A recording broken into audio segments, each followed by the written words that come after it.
తీసుకోవాల్సిన నిర్ణయాలంటే ఆర్టీసీ ఆస్తులే చాలా ఎక్కువ ఉన్నాయి. అవి ఎందుకు ట్రాన్స్ఫర్ కావట్లేదు, దానికి సంబంధించి డబ్బులు బదలాయింపు ఎందుకు జరగలేదు. అలాగే అది తీసుకొస్తే ఈ కరెంటు బకాయిలు అంటారు, 24,000 కోట్ల రూపాయలు తెలంగాణకు ఆంధ్ర బకాయి ఉందంట. మరి దాని మీద ఎందుకు మాట్లాడుకోలేదు? అవి కాకుండా అవి మినహా అన్నీ కన్యాదానం అన్నట్టు అవి మినహా అన్నీ మాట్లాడేశారు.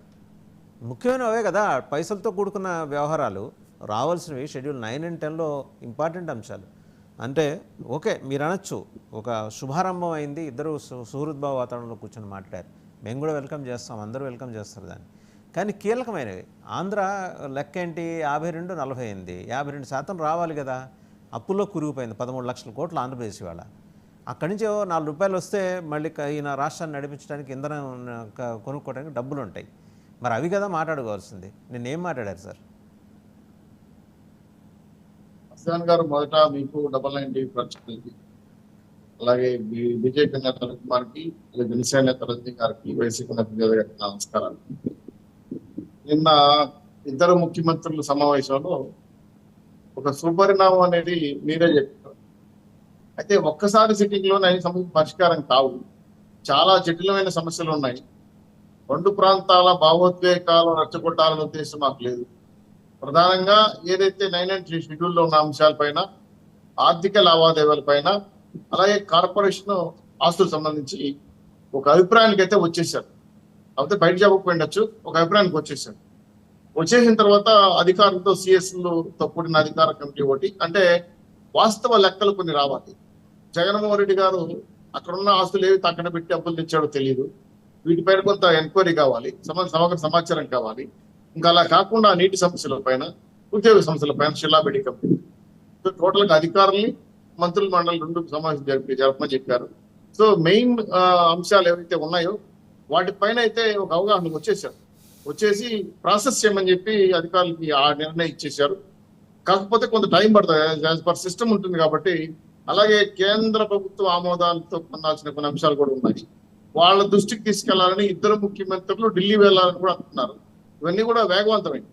సో వాట్ ఎవర్ మేబీ, ఏదో కొన్ని స్పెక్యులేషన్స్ వస్తూ ఉంటాయి, కొండ మీద మా కాస్తులు అవన్నీ ఇవన్నీ, అవి మామూలుగా జనరల్ గానే వాళ్ళ అభిప్రాయాలు వాస్తవంతో హక్కుంది కాబట్టి ఏదో ఒకటి చెప్తూ ఉంటారు. అయితే వాస్తవానికి దగ్గరగా విభజనకు సంబంధించిన అంశాలు మాత్రమే పరిగణలోకి తీసుకున్నాం. చట్టపరంగా ఇన్ని రోజులు 10 ఏళ్ల పాటు ఈ సమస్య కొలిక్కి రాలేదు కాబట్టి గడిచిన కొద్ది రోజుల్లోనే మెయిన్, అంటే అది మన ఉద్యోగ సమస్య కావచ్చు, వాటర్ ప్రాబ్లం, నీటి పంపకాల విషయం కావచ్చు, కొన్ని ఆస్తులు వివాదం, ఇంపార్టెంట్ ఇమీడియట్లీ డిస్కస్ చేసిన ఆస్తులు, బకాయిలు మీరు అన్నట్టు, వీటిపైన కొలిక్కి వస్తారు. త్వరలో ఓ సుపరిణామం, మంచి వార్త కూడా వినబోతారు.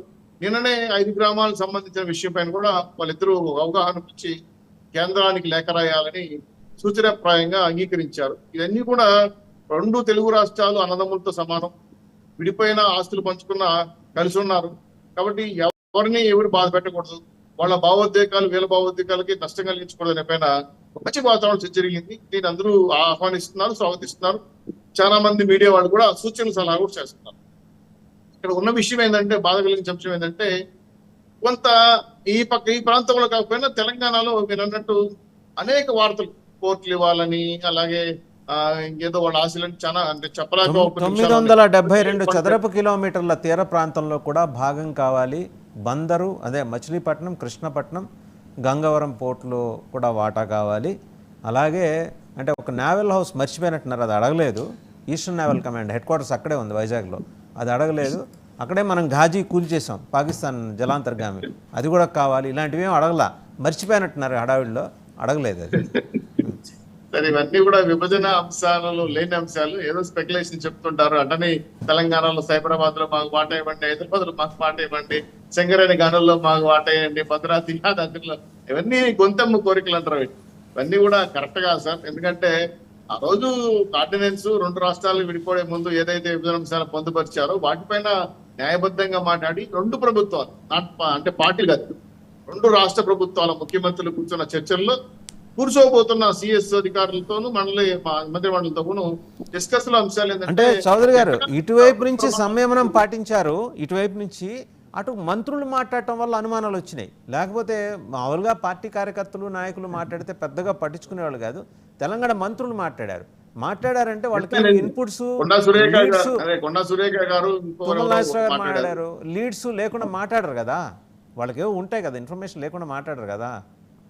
సార్ ఇక్కడ వాస్తవానికి దగ్గరగా మాట్లాడదాం. వాళ్ళ అభిప్రాయాలు ఉండొచ్చు, కానీ కాంగ్రెస్ పార్టీ వాళ్ళు డిస్కస్ చేశారా, సొంత అభిప్రాయాలు చెప్పారా, ఇంక వాళ్ళ విజ్ఞతకి వదిలేయాలి. అయితే మీరు ఒక మంచి అభిప్రాయం చెప్పారు. కొండ మీద అంటే తిరుపతి దేవస్థానం వాళ్ళు వాళ్ళకి దర్శనాలకు కానీ అలాగే కొన్ని రకాల సత్రాల పంపకాల దట్స్ విషయాలు వ్యాలిడ్ డిమాండ్ అండి. ఖచ్చితంగా అది రెండు తెలుగు రాష్ట్రాలకు కలిసి ఉన్నాం కాబట్టి అది చాలా సముచితమైన కోరిక, డిమాండ్ అని అంట. నేను దాన్ని పూర్తిగా అంగీకరిస్తాను. ఇది డిమాండ్ వాళ్ళకే కాదు సార్, ఉన్నాయి, ఇది వాళ్ళకే బాధ్యత, ఉన్నాయి. పక్కన responsibility. వేరే భాషలు మాట్లాడే రాష్ట్రాల వాళ్ళకే ఉన్నప్పుడు తెలంగాణకి ఎందుకు ఉండకూడదు? అంతే కాక కదా. సార్ ఇది రెస్పాన్సిబిలిటీ సార్, బాధ్యతలు. ఎందుకంటే దేవుడు అందరి వాడు, ఎవరైనా రావచ్చు, తప్పు కాదు కదా. దర్శనాలకు రావచ్చు. అక్కడున్న గతంలో ఉమ్మడి రాష్ట్రమే కదా, 23 జిల్లాలు కలిసే ఉండింది కదా. సో అప్పుడు విడిపోయేది, ఇప్పుడు కలిసి ఉండేది ఏముండదు కదా. నాకు తెలిసి దర్శనాలు కానీ వాళ్ళ ప్రోటోకాల్ కానీ ఆ తెలంగాణ భవన సత్రం అంటారు దాన్ని, అది కూడా కర్ణాటక భవనాలు ఉన్నాయి, తమిళనాడు భవనాలు ఉన్నాయి, ఆంధ్ర రాష్ట్ర గెస్ట్ హౌస్ కూడా పైన ఉండింది. ఇప్పుడు రెండు రాష్ట్రాలు విడిపోవడంతో వారికి ఇంకొక గెస్ట్ హౌస్ కేటాయిస్తారా లేదా దాన్ని రెండుగా చేస్తారా చూడాలి. ఏదైతే తెలంగాణ రాష్ట్రం వచ్చింది కాబట్టి వాళ్ళకి కూడా ఒక కేటాయించి ప్రోటోకాల్ దర్శనాలు వాళ్ళకి భవనం ఇవ్వడం అనేది న్యాయమే, దాన్ని మేము వ్యతిరేకించట్లేదు.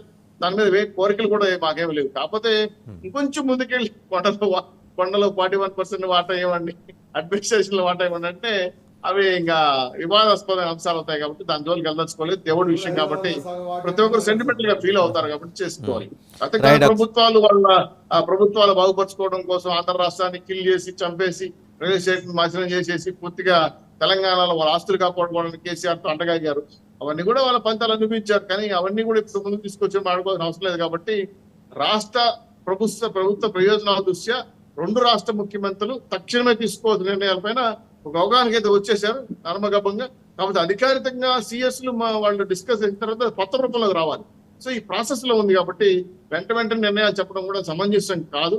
నిన్ననే కొన్ని అప్పుల విషయాలపైన కూడా ఒక అవగాహనకు వచ్చారు. వాళ్ళ విద్యుత్ బకాయిలు మన విద్యుత్ బకాయిలతో మైనస్ చేసి వడ్డీ లేకుండా పెనాల్టీస్ లేకుండా ఏదో చెల్లింపులు జరపాలనే ఉద్దేశంతో ఒక మౌఖికంగా ఒక ఆదేశాలు జారీ చేశారు. సో ఇవన్నీ కూడా కొలిక్కి వస్తున్నాయి. సో గత ప్రభుత్వాల వల్ల ముడులు పడిన ప్రజలు కూడా పరిస్థితి వస్తున్నాం. ఇంకా మెయిన్ ఇంకో పాయింట్ సార్, ఎందుకంటే ఉద్యోగస్తులు చాలా మంది ఉద్యోగస్తులు రిటైర్మెంట్ కావాల్సి వస్తుంది. అది తెలంగాణ నుంచి కానీ ఆంధ్ర. అట్లాగే కొంత వాళ్ళు ఇక్కడికి రాలేక అక్కడ రాలేక డిప్రెషన్ మీద తిరుగుతున్నారు. ఇవన్నీ కూడా తక్షణమే చేయమని కూడా చెప్పారు. దాంట్లో సిఎస్ గారు ఆల్ఫాబెట్ ఆర్డర్ ప్రకారం ఎవరు సీనియర్ ఉన్నారు చూసుకొని ట్రాన్స్ఫర్ చేయమని కూడా ఆల్మోస్ట్ మౌఖిక ఆదేశాలు ఇద్దరు ముఖ్యమంత్రులు ఇచ్చారు. ఆ డేటా తీసుకుంటున్నారు, ఎవరు తెలంగాణ వైపు నుంచి ఆంధ్రాకి వస్తారు, ఆంధ్ర నుంచి తెలంగాణ పోతారు పైన తీసుకుంటున్నారు సార్. తొందరలోనే మీకు కూడా విషయాలు తెలుస్తాయి. కాబట్టి రైట్ అండి, ఒకసారి రజనీ గారు మాట్లాడతారు. అభివృద్ధి వైపు ముందడిగేయడం, చర్చలపై ముందుగేయడం అనేది అందరూ అభినందించాలి, స్వాగతించాలి.